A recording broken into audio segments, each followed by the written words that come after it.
How about now? Okay, let's start at the beginning. That was awkward. I'm Carmen. And I'm Kevin. And we are Ramageddon Gaming. Well, at least nobody heard our fuck-ups the first time. Yeah, that was just like, testing Practice, it out. yeah. Funny that Kevin never turned the mic on. I thought that was your job. Yeah, okay. Hi, Alex. Yay, she can hear us now. Woo-hoo. So glad. Mariah, how was your second week at work? Was it good? Alright, I am posting it. I'm gonna go ahead and give this video a like everybody else. Oh, payday! Yes, beach, yes. Oh, guess what, you guys? Whoa. The top says Carmen. Number one side, bitch. It's the shirt that was made in TKO. I don't remember who did the drawing and the slogan. I think I did the slogan, but I don't remember who did the drawing. But I love it. So thank you guys. We'll have to screenshot that, and that's going to be the picture for this. So yeah. It's going to be amazing. So Carmen's just going to do all the talking here, and I'm just going to sit here and try to look smart. Look pretty? I don't know about that. Can't really pull it off. Yeah, Mariah, I figured. It's like, oh my gosh, you sound just like Carmen. What kind of hair was that? So as soon as we're done with this stream, we're going to jump on to a stream with Alex and Esteban, our first live stream with Ram Fam, so that should be fun. Woot. Can people actually hear us, did they say? Okay, cool. Yes, yeah. She said that. I was doing something else. Doing something. Priorities. One of the therapists. Hey. Mariah, are you liking it so far? I mean, were you still, there's always going to be stuff to learn, but I don't know if they've let loose of the reins a little bit and kind of start let you do a little bit more on your own and whatnot.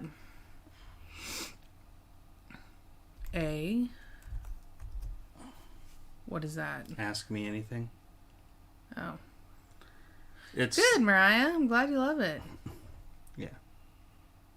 It means ask me anything. Yeah, that's like a common term for like famous people going on somewhere so that fans can ask them anything. Hi, Esteban. Mariah, you're going to have to tell me about that later. Yes, we will like it if you leave a like. So that would be great. Thank you. Absolutely, positively. And we also gave a shout out to Esteban, who's going to be joining us in some zombies later. 2 wrong calls. Like, people called you guys, like, by mistake. Is that what you mean, Mariah?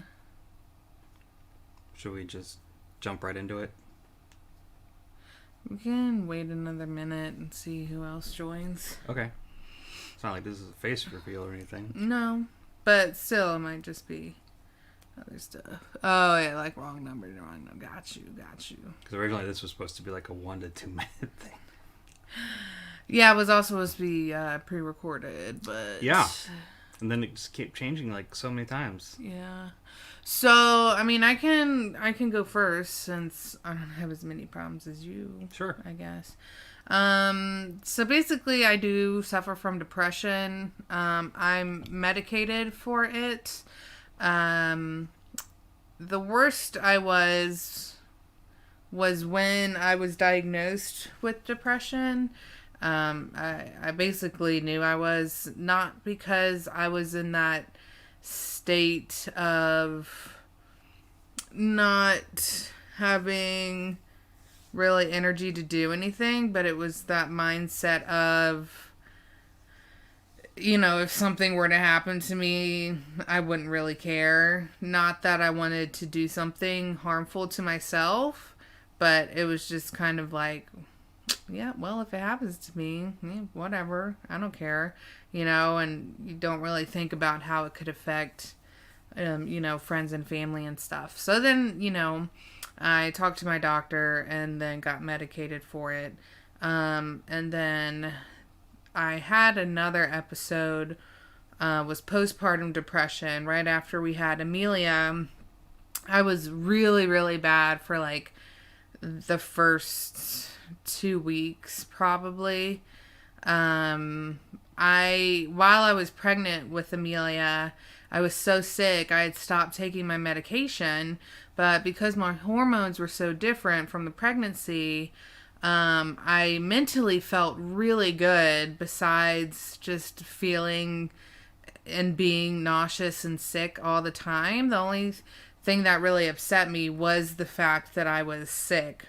Otherwise I didn't really have any depression. And so I had stopped taking my medication mostly because I had trouble keeping food and water down. I would just throw it all back up. So I had ended up stopped taking my medication, but mentally I felt totally fine. So I was comfortable, with not taking it. But then right after we had Amelia, my hormones started to revert back, and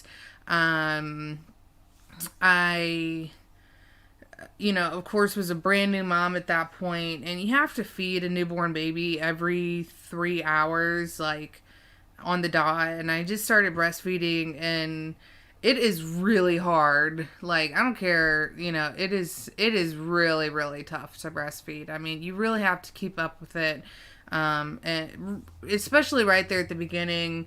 This might be TMI for some people, but your boobs and nips are really hurting and stuff. So what? So anyway, and it's just a whole lot of work, and me being a new mom, and we were having some trouble with Amelia, like breastfeeding. You cried a couple times. Yeah, a lot of times. One, because it was painful. Two, but she only wanted to eat at a certain angle, and I didn't know that at first. And so that was also really tough. And she wouldn't sleep on her back. So that was also really exhausting, is that every time I would finish feeding her and put her down to go back to sleep, she would just wake right up. And so it was really exhausting for me. And so I was just really drained with that. But then I still hadn't started my medication at that point. And Kevin and everyone were getting really worried about me because I didn't want to eat. I didn't want to do anything to take care of myself. I just wanted to take care of Amelia, and I felt like I had to breastfeed because it's a societal pressure, for women to have to breastfeed, which you don't have to. As long as the baby's eating and getting the nutrients they need, it's totally fine whether they're being fed from a bottle or breast or whatever. So anyway. There were some days you didn't even get out of bed. Yeah, some days I didn't even want to get out of bed. I was just fine. And with a newborn, they're not awake a whole lot of the time. They sleep most of the time. And so when she was sleeping, I was sleeping, and Kevin just didn't know what to do. And he didn't know that I wasn't taking my medicine at that point. He didn't know that I had stopped taking it because I couldn't keep it down. So it was really, really tough. And finally, he's just like, what can I do? Is there anything I could do? And I had finally told him, I'm just like, well, I haven't taken my medicine in a while. And he's like, yeah, you should probably start that again. And so once I started taking my medicine again, I was just so much better. I mean, I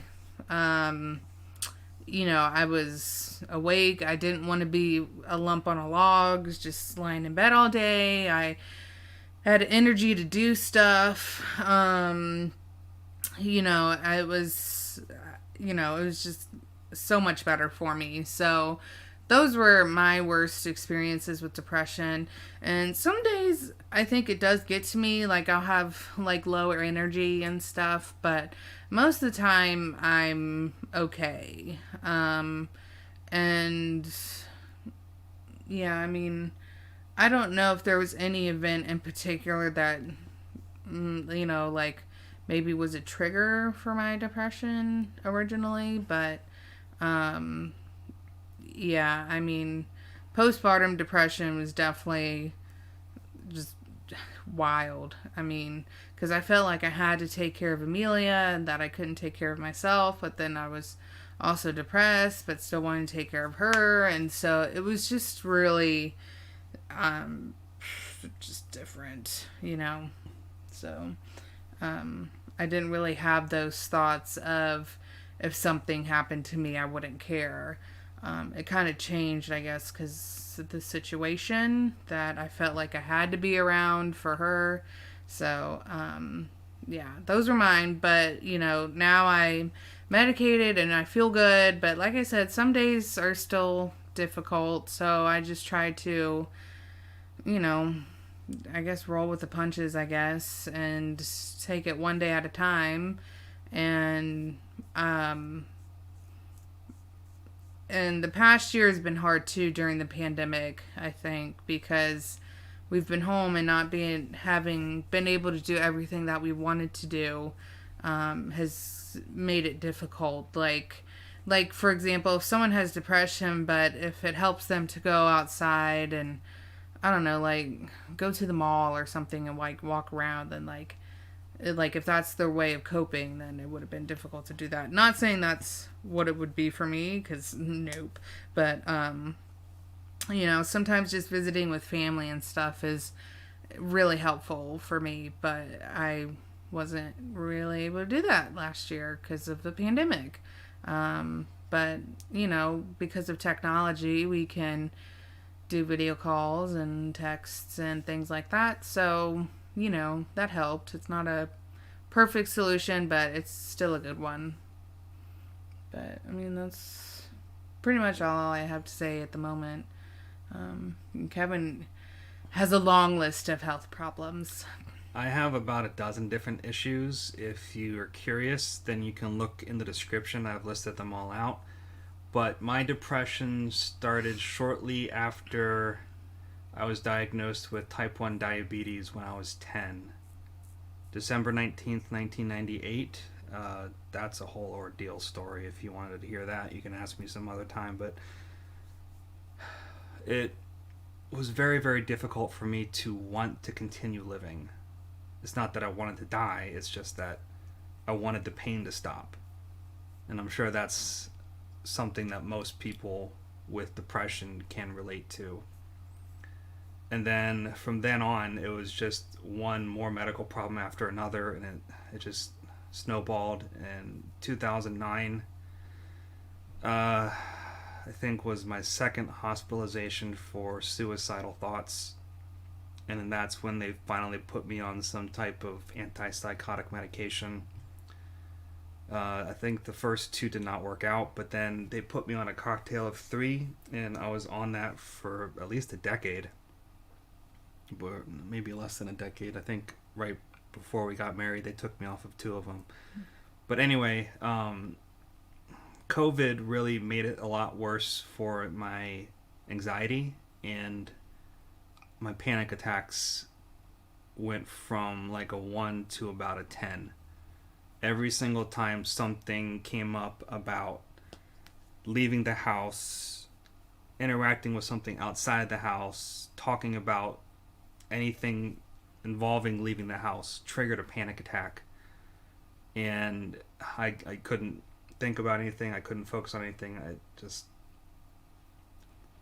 had to walk away.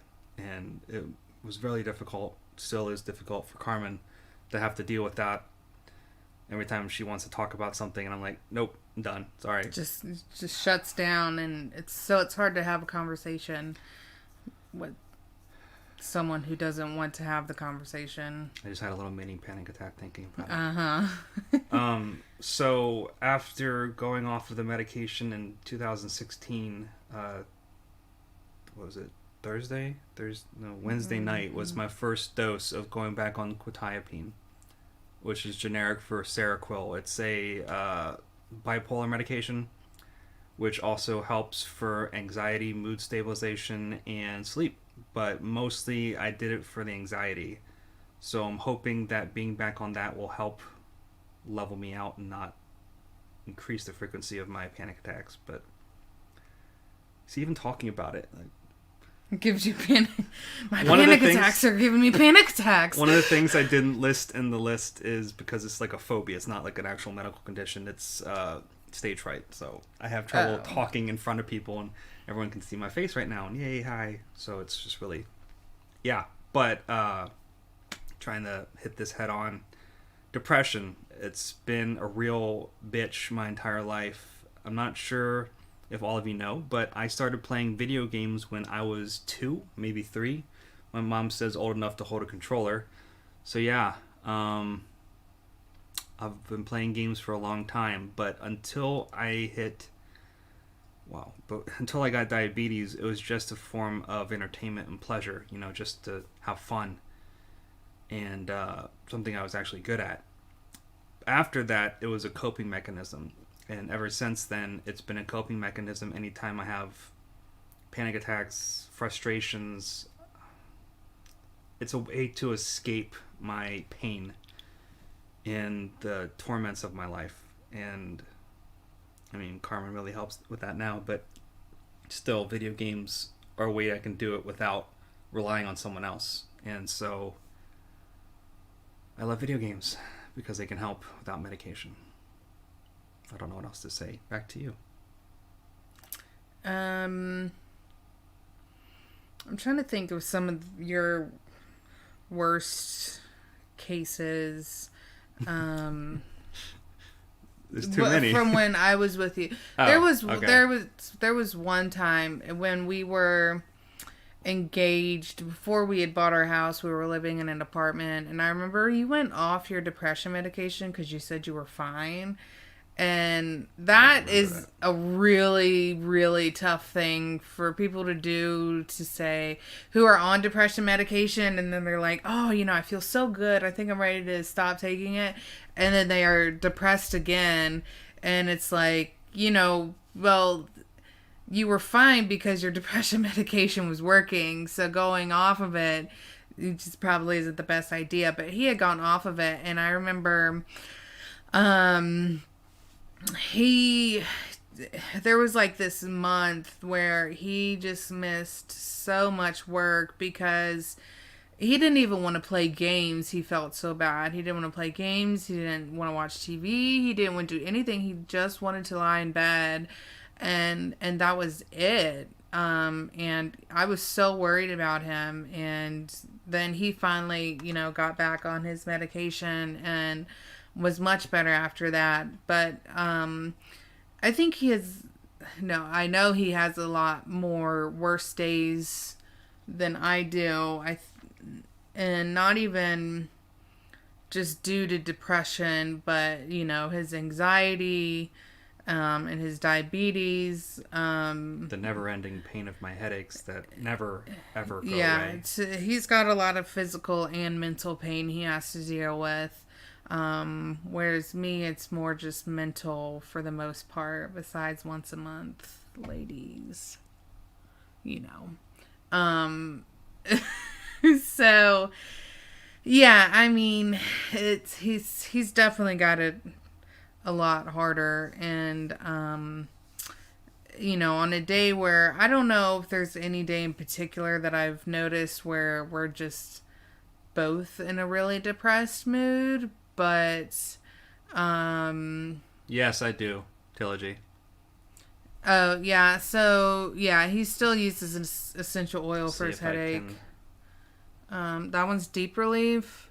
It helps numb the pain. Yeah. And it works. It numbs it for a little bit, but it's no permanent solution. Takes about 20 seconds to activate and about 5 minutes to last, and then I have to reapply it. Smells kind of minty.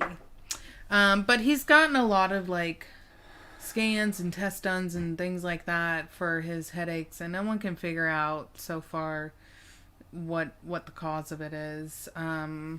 We don't know if it's food related. His mom is gluten and corn intolerant, along with a few other things she has, some reactions to. So is my sister. So they tested Yeah. me like 3 times, I think, maybe twice, for celiac, gluten Yeah. intolerance, and also tested me for corn intolerance, and I tested Fine. negative. So Yeah. So we don't know. I don't know. Maybe it's. I don't know if it's dairy. I don't know. Anyway, we're just not sure if it's a food thing or what. Called something called white flour. It's just a bunch of other oils, and it works well for my migraines. I've had a bunch of brain scans, and it sucks that they can't figure it out. I completely understand that. It's really awful when you get all this testing done, and they're just like, well, it all looks normal, so we're just not really sure. Oh, really? Oh, white flour. Is that also an oil? Okay, you both are gonna have to tell me what that is because, yeah, Yeah, I know. I'm just like, I've never heard of it. I've heard of White Lotus. I've heard of white rice.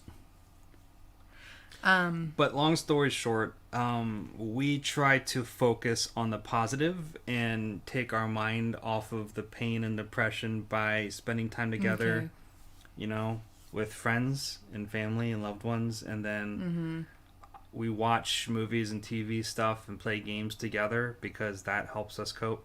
Yeah. And one of the reasons we made this gaming channel, Ramageddon Gaming, is because we wanted to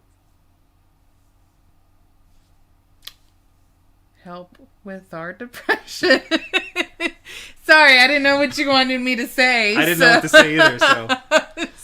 You don't know. You started that sentence and you didn't know where it was going. I didn't. Anyway, this is why we started the channel. So we can make friends, so we can,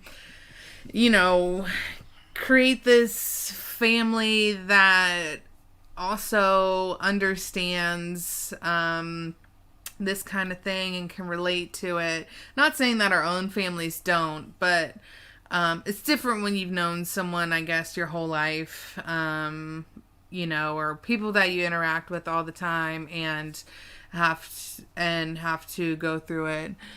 Well, you don't know how to finish my sandwiches. Yeah. I know, right? Sometimes I have no idea where he's going with his sentences. Other times I make his sentences better.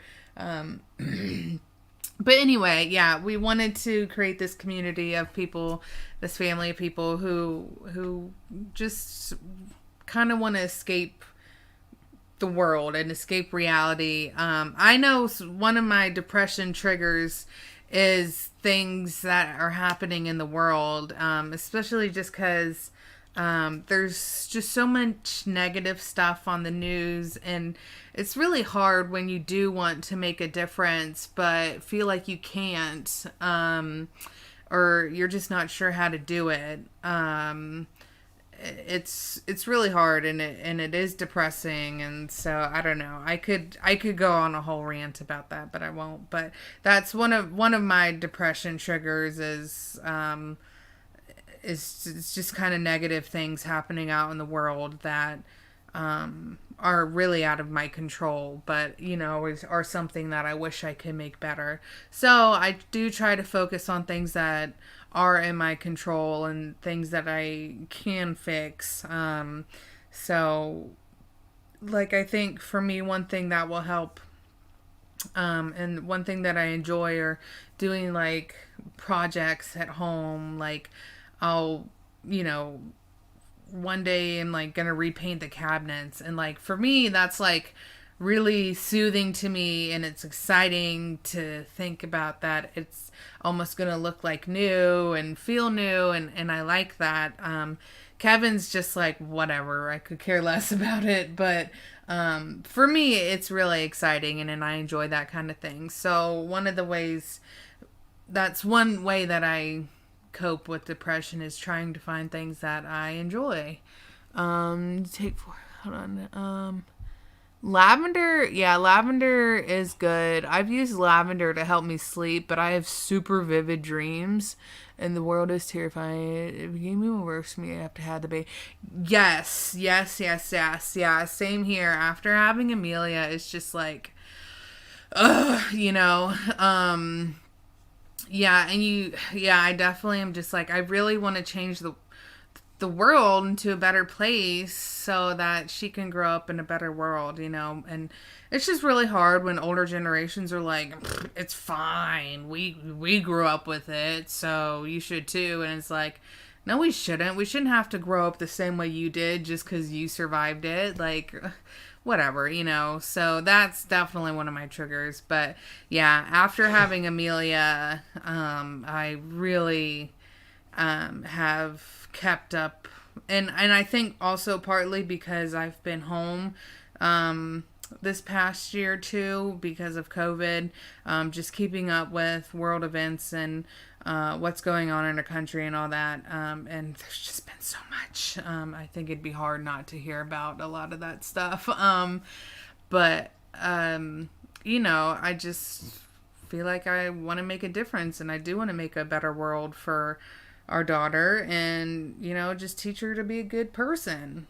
And like I said, I try to control the things I can control, and things that I can't, I really try not to worry about. But it also depresses me that I can't change those things, you know, or that it's just going to take so many people to come together and make that change, which they just seem like common sense changes, but for some reason it's just too difficult for people to change it. I don't know. Anyway, I don't want to get too far off topic, but we're going to try to keep this under 30 minutes. So if you have any other questions for us, leave a comment or message us on Discord, or you can ask us during any one of our numerous weekly live streams we do. We are going to hop off now and go play zombies with Alex and Esteban, two of our favorite family members here. Rambly members. Yeah. I like that. Alex. We should do that. Oh, Rambly. Rambly. You guys are Rambly members. Rambly members. Yeah. Well, thank you guys for joining us tonight. It feels good to be able to talk to you guys about this. Yeah. So, you can talk to us about anything you want. Yeah. Feel free to vent to us too if you need someone to talk to. We're here for you guys also. Yeah. We're not like medical experts, but we do have experience dealing with this. So. Yeah. And don't forget, Carmen, number one side bitch. And Zelda Shield. Okay. Bye, everybody. Thank you. Bye.